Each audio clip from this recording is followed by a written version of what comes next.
Nouveau concept sur la chaîne, quiz football. J'aimerais tester votre culture générale, footballistiquement parlant. Restez bien jusqu'à la fin de la vidéo, des questions peuvent arriver. Avant que la vidéo commence, n'oubliez pas de soutenir la chaîne avec un petit like, un petit abonnement, ça me ferait extrêmement plaisir. Surtout l'abonnement, il y en a beaucoup qui regardent les vidéos sans être abonnés, c'est pas sympathique. Ceci dit, je vous laisse avec la vidéo. Ceux qui se préparent au Real Madrid n'annoncent rien de bon. Ça fera des heureux et des malheureux et pour notre plus...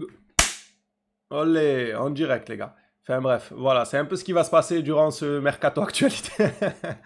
Pauvre moustique, je suis désolé, mais tu vas pas me piquer mon gars. Reprenons l'intro. Ce qui se passe au Real Madrid n'annonce rien de bon. Ça fera des heureux et des malheureux pour le plus grand plaisir de la rivalité du Classico entre le FC Barcelone et le Real Madrid. Ces derniers temps, qu'on le veuille ou non, la Liga perdait de sa valeur, de sa saveur même, je dirais. Ce n'était plus la même chose. Bon, ça s'est quand même bien repris ces dernières saisons. Je parle là d'il y a 3-4 saisons. On voyait clairement que le championnat perdait de la vitesse suite à de nombreuses stars perdues. C'est reparti de plus belle. Le FC Barcelone, on a vu une éclosion de Lamine Yamal qui nous a plus que régalé. Du côté de Madrid, on a vu la concurrence avec Vinicius qui les a plus que aidés et régalés footballistiquement parlant. On a vu l'arrivée de Kylian Mbappé, l'émergence aussi de Pedri. Enfin, il a émergé, ça fait déjà plusieurs années. Vous connaissez Pedri, je n'ai plus à vous le présenter. Il a acquis une certaine régularité. Les Classicos reprennent de la valeur. Et en plus de ça, ce mercato n'a ni queue ni tête entre le Barça qui accélère en un temps de mouvement concernant Gordon ou encore le Real Madrid qui veut s'offrir un joueur à 150 millions. Pérez nous disait lui-même que ce n'était pas Olysée. Quelque temps après, on nous confirme que le joueur, c'est bel et bien Olysée, soi-disant, selon la presse mondiale. Cependant, le Bayern n'est absolument pas vendeur et feront tout ce qui est en leur possible pour retenir l'international français. Donc Pérez aura du mal à recruter Olysée, à moins d'avoir l'accord du joueur, ce qui semble être la direction prise par Olysée. Il aurait apparemment des envies de rejoindre le Real Madrid. On aurait pu s'arrêter à là et se dire, bon... Allez, ça repart de plus belle pour la Liga, pour la hype qu'on a pour ce championnat qu'on suit depuis tant d'années. Déjà très bien, ils recrutent Dumfries, ils sont sur de jolis dossiers. Pareil pour le Barça, on est sur de jolis dossiers, on recrute Gordon. Enfin, ça se montrait déjà extraordinaire, mais il a fallu que Pérez se mette en colère et va sur le terrain du FC Barcelone. Bon, c'est pas non plus la première fois que les deux clubs courtisent les mêmes joueurs, mais disons que cette fois-ci, ça peut être la goutte de trop.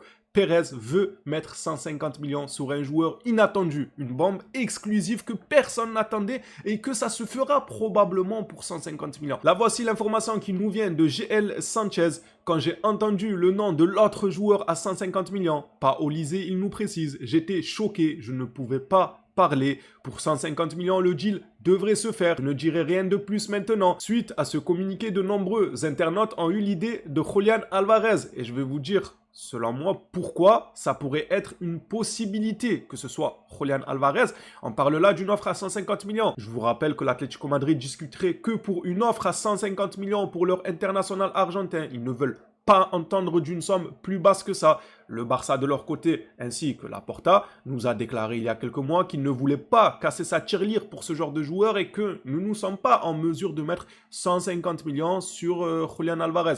Aux dernières nouvelles, il peut péter un câble, on connaît Laporta et aligner la plata. On le sait ça. Maintenant, moi j'avance juste le pourquoi du comment. Il faut faire attention à cette information qui peut s'avérer être vraie. Je n'officialise rien. Donc récapitulons, l'Atlético demande 150 millions. Florentino Pérez a les 150 millions, histoire de remontrer sa puissance en tant que président du Real Madrid. D'ailleurs, il a été réélu, je vous montrerai le communiqué juste après, prenant chaque chose en son temps. On peut rajouter aux 150 millions que l'Atlético Madrid demande et que le Real Madrid a volontairement et besoin de mettre lors de ce mercato sur un joueur, le fait que il y a eu une embrouille entre le Barça et l'Atlético Madrid.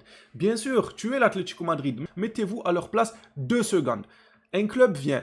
Tu t'embrouilles avec lui. Oui, non, on veut 120 millions, on veut 110 et tout. Ils ne veulent pas. Bon, ben, on va dire aux joueurs de faire le forcing pour quitter et tout. Ça ne plaît pas à l'Atlético Madrid. Et là, vous avez un club comme le Real Madrid qui vient vers vous en vous disant « Nous, on vous donne 150 millions pour votre joueur. » Qu'est-ce que vous faites ? Est-ce que vous n'acceptez pas justement pour foutre la haine au club avec qui tu t'es embrouillé et qui a essayé de soudoyer un peu ton joueur? Ça serait totalement logique de la part du Real Madrid. Maintenant, sur ce dossier, le point clé sera l'envie du joueur. Si le club le pousse à aller vers le Real Madrid parce que l'offre est plus intéressante, le joueur peut très bien dire, écoutez, ben non, je ne pars pas, je suis encore sous contrat avec l'Atlético Madrid et ma destination préférée, c'est le FC Barcelone. Il peut très bien dire ça et là, ça redistribuera les cartes. Mais on connaît le monde du football. Modric aimait le FC Barcelone et pourtant, Iniesta aimait le Real Madrid et pourtant, Isco aimait le FC Barcelone et pourtant, des joueurs comme ça qui aimaient le club d'en face mais qu'au final, leur carrière et les opportunités de vie ont fait qu'ils ont construit leur légende dans le club rival. On en compte énormément, vous et moi, vous savez. Donc, Julián Álvarez peut rentrer dans ce profil de joueur qui aurait aimé jouer pour un certain club mais que l'opportunité qui s'est présentée à lui, la plus facile au moment venu, ça a été plutôt le Real Madrid, club qu'il envisageait peut-être pas, mais les opportunités, parfois, elles sont faites comme ça. Voilà, tu t'attendais pas à atterrir à cet endroit,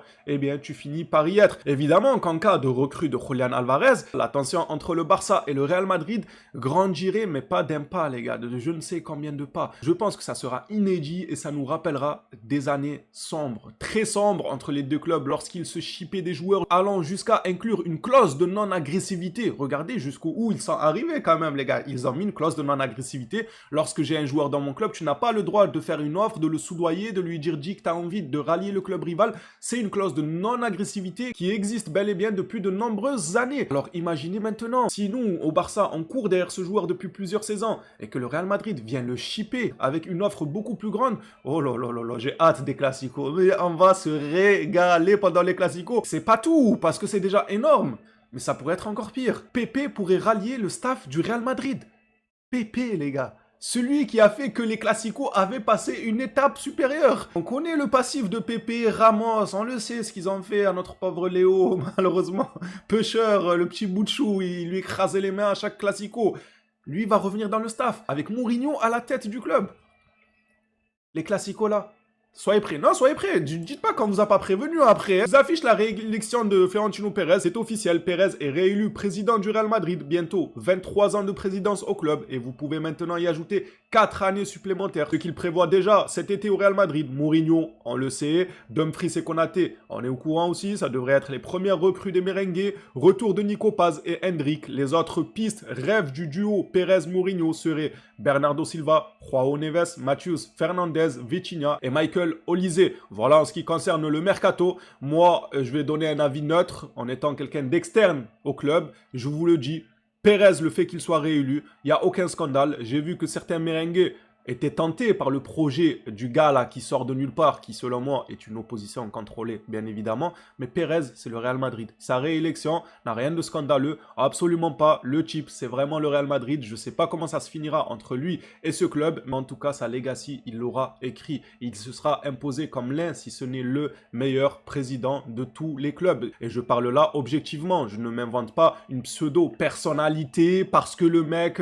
parle d'une information mercato du Real, du coup il va être lisse. Non, vous le savez très bien que moi, depuis la nuit des temps, même lorsqu'on parle que Barça, je fais toujours des pics pour rigoler, mais quand il faut être objectif, je sais reconnaître le pur football, le bon football, les bons matchs, les bons joueurs. Je n'ai aucun souci avec ça. Ce n'est pas les joueurs qui payent mon loyer. Vous le savez, je vous le répète tout le temps ça. Et c'est une vérité. Moi, j'ai un club préféré, évidemment, hein, comme tout le monde. Mais c'est pas pour autant que je vais aller insulter le voisin, le rabaisser ou mentir. Même lorsque il fait un bon match, je vais venir vous dire, ouais, non, ils étaient nuls. Non, c'est pas comme ça. Peu importe que ce soit le Real, Paris, vous connaissez aussi les affinités que j'ai avec Paris. Ils me font rire, Paris, Paris. Mais quand il faut être objectif, ils font du beau football ces 2 dernières saisons. Incroyable leur niveau. Voilà. Je ne me suis jamais inventé une personnalité. Je me suis toujours affirmé avec cette idéologie-là. De toujours se dire, il y a l'objectivité, il y a le fanatisme des clubs, mais sans tomber dans le clubisme. Mon club, mon club, mon club, mon club.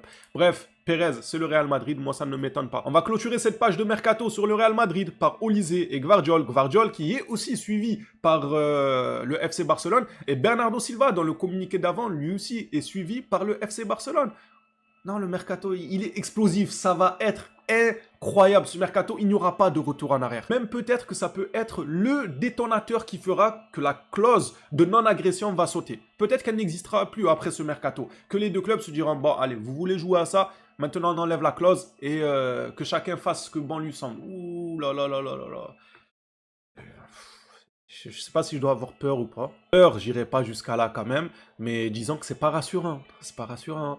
Olise et Gvardiol auraient donné leur accord pour rejoindre le Real Madrid. Josko Gvardiol aurait déjà été convaincu par le projet présenté par José Mourinho lors de leur échange. De son côté, Michael Olise serait très enthousiaste à l'idée de rejoindre la Casablanca avec l'élection attendue de Florentino Pérez aujourd'hui. Le mercato madrilène pourrait rapidement s'accélérer. Pour Olise, ça dépendra de l'avis du joueur. Est-ce qu'il a vraiment envie de rejoindre le Real Madrid dès cet été? Ça changera tout. C'est pareil. Gvardiol, lui, a envie, apparemment, on l'a vu, on l'a suivi du côté du Barça. Il a un penchant pour le Real Madrid.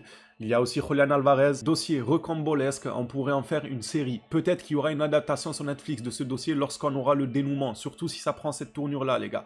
C'est aux joueurs de choisir. En fait, là, durant ce mercato, les clubs se battent, mais le dernier mot appartient aux joueurs. Et si vous regardez bien dans chaque dossier, c'est comme ça. C'est eux qui auront les derniers mots, les derniers choix. Petite nouvelle donc, durant les vidéos actualités, j'intègre un quiz football. J'espère que vous êtes prêts pour la question. Petit changement de décor, on se retrouve dans le quiz football. La question, elle est toute simple. Évidemment, elle va dans le sens des tensions actuelles entre les deux clubs. Quel a été le dernier joueur à avoir joué au FC Barcelone ainsi qu'au Real Madrid et surtout en quelle année pour que la réponse soit validée. Bon, pour une première intégration de ce concept durant mes vidéos actualités, j'ai été plutôt clément avec la question. Elle est assez facile. Normalement, vous n'avez pas besoin de faire des recherches Wikipédia. Je vous laisse la parole dans l'espace commentaire. Répondez à la question. Si je vois que le concept vous plaît, on fera même le classement qui se trouve juste à mes côtés et on affichera le nom des abonnés qui sont les plus performants dans la culture générale en termes footballistiques. Phénomène, ceci dit, la vidéo actualité touche à sa fin. N'oubliez pas l'abonnement, le petit like. On s'attrape à la prochaine. D'ici là, prenez soin de vous.